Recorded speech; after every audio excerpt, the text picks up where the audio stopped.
আজিৰ পৰা ইছলাম ধৰ্মীয় লোকসকলৰ পবিত্ৰ ৰমজান মাহ আকাশত ৰমজানৰ জোন প্ৰত্যক্ষ কৰাৰ পাছতে আৰম্ভ হৈছে ৰমজান। প্ৰতিনিশা 4:19 সেহেৰ গ্ৰহণ কৰে ইছলাম ধৰ্মীয় লোকসকলে আৰু 5:31 ইফতাৰ গ্ৰহণ কৰিব ইছলাম ধৰ্মীয় লোকসকলে।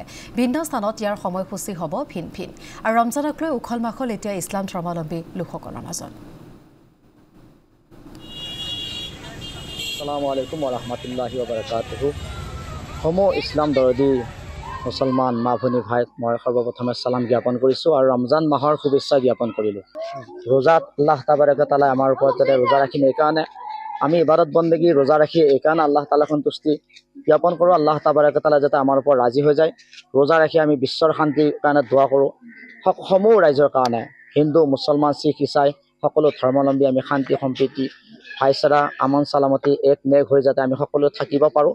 ৰোজা ৰাখি আল্লাহ তাআলা সন্তুষ্টি হয়, আল্লাহ তাআলা ৰাজি হয়, সেইকাৰণে আমি ৰোজাটো ৰাখোঁ আৰু ৰোজা ৰাখি আমি নিজৰ পাপবোৰ গুনাহবোৰ আল্লাহ তাআলাৰ ওচৰত ক্ষমা বিচাৰি যাতে আমি গুনাহৰ পৰা আমি মোচন কৰিব পাৰোঁ। সেয়া মুছলিম দৰদী ভাইসকলৰ ওচৰত মই মিনতি জনাওঁ। সমূহ নৰ নাৰী সকলোৱে যাতে ৰোজা ৰাখে, তাৰে নামাজ পঢ়ে, ইবাদত বন্দেগী কৰে। এইটো ৰমজানৰ মাহ, ৰহমতৰ বৰকতৰ মাগফিৰাতৰ মাহ।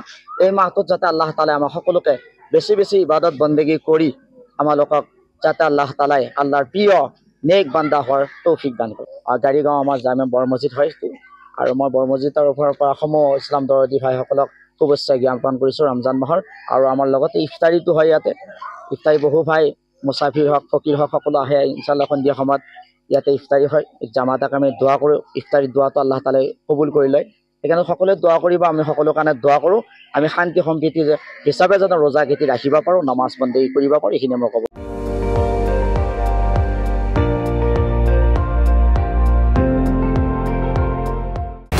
আপুনি চাই আছে ND24, সৰ্বশ্ৰেষ্ঠ নহয় সৰ্বোত্তমৰ দৌৰ।